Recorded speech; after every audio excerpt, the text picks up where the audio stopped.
to this year's championships. Please could I ask you to raise your hand if you have a question? How are you feeling, Johanna? Wimbledon, obviously the biggest tournament of the year. What's your thoughts going into it? I'm excited. I'm really happy to be home. I'm happy to be here. Yeah, I'm enjoying my time on the grass. I was really excited. Yesterday was the first time I came on site to hit, and I was just really excited to put on all white. Yeah, no, I'm really looking forward to it. Next question, please. How would you describe the openness of the women's tour now with the number of different players who are winning majors? I mean, I wouldn't look at it as so much openness as more just depth in our game. I think we have so many high quality players, and there's very little separating those players, which I think is really exciting and great in terms of, you know, every tournament, every round, every match is not for certain, and I think that makes it really exciting for everybody who's watching. And I mean, I think being a part of the game right now, I feel very lucky. We've got I get to play against the best players in the world, and I'm just really enjoying being a part of the tour right now. You are obviously so successful during the clay swing, better than you've ever played before there, or more successful. Have you found the transition to grass a little tougher this year as a result? I know you missed Nottingham. Was that fatigue, or have you been able to spend enough time on grass to, you know, find your grass feet, so to speak? Yeah, I decided not to play Nottingham just to give my body a bit of a rest, and not just because of Paris, but I'd played a lot of matches in that month and a half, so it was just to give myself a little bit of time. But it's always a very short turnaround between clay and grass, and especially if you have a good clay court season, it becomes that much shorter, which is a great problem, I guess. And I've played 5 really great matches on the surface, and I think I'm as prepared as I'm going to be here, and I feel pretty good. What are your memories of 2 years ago? What stands out of that semi-final run?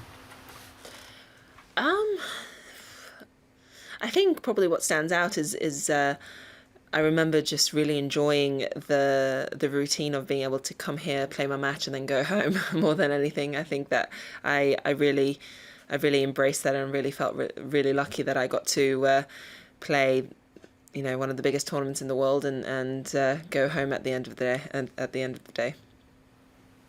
What is your pre-match ritual at Wimbledon, from the music you listen to the food you eat, to superstitions? Wimbledon doesn't differ in any way to any of the other tournaments. I don't have any specific routines to do with music. I actually don't really listen to music before I go on court. I actually prefer conversation, although recently I've been playing lots of bananagram with my team, so that's been getting intense. We have to leave enough time before I play in the last bananagram, because, you know, things get intense, so I need to calm down after that. But otherwise, there's nothing specific to Wimbledon. I think right now I'm in the what's the locker room called, the seated locker rooms upstairs, the middle ones, and they're new this year, so it's actually quite nice seeing the changes they made there. So there's, I guess, room to make new routines.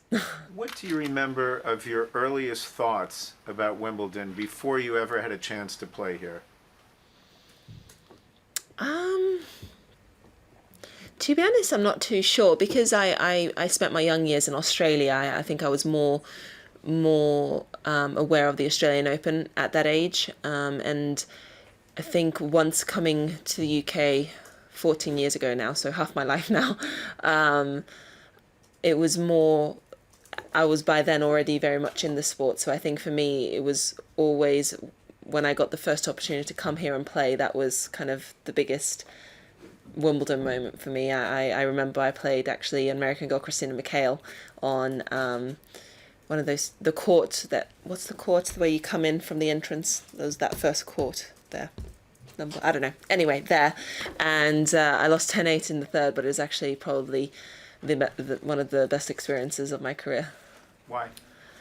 Because I got to experience so many firsts. I got to experience playing 10-8 in the third in a Grand Slam. It was my first Was it my first main draw?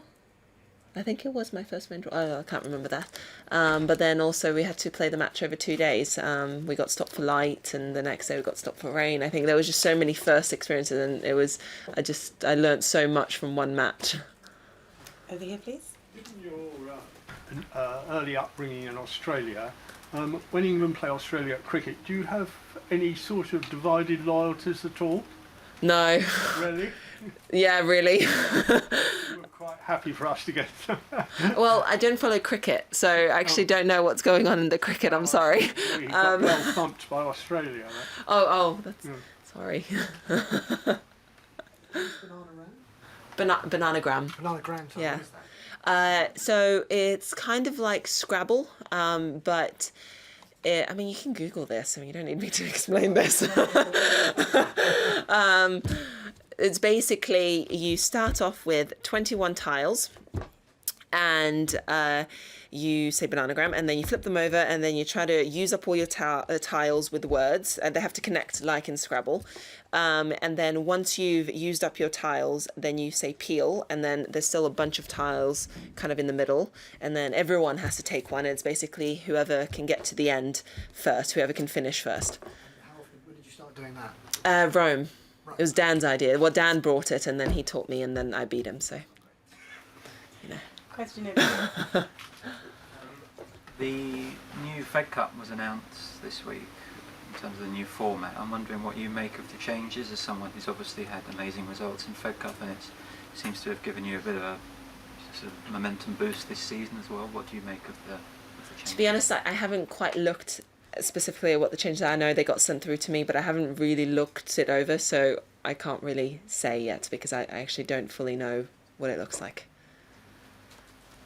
I don't think Anna Bogdan, your opponent, played in the Fed Cup match 2 years ago, that infamous tie between Romania and Britain. I don't know if she did play, but what do you know of her? You played her once and you won, so... Well, I just played her a few weeks ago. I played her in Rabat, so I've recently played her, and she played very well against me there. And I think what we've seen so many times is players can play very inspired tennis, and I think especially a slam and Wimbledon lends itself for inspired tennis. So she moves well. She retrieves the ball well. She's able to play great tennis. So it'll be a tough match for me. It must help the fact you've beaten her. You've got a fresh memory of beating her, what, 3, 4, 5 weeks ago. I don't think a fresh memory of beating anyone necessarily helps in any way. I think it's what is good is that because I've been on court against her, I can remember the kind of ball she plays. However, it was on a different surface as well, and grass definitely lends itself to different things, and players usually adapt differently to grass. So we'll see. Are there any further questions? Thank you, Johanna. Thank Thank you, ladies and gentlemen.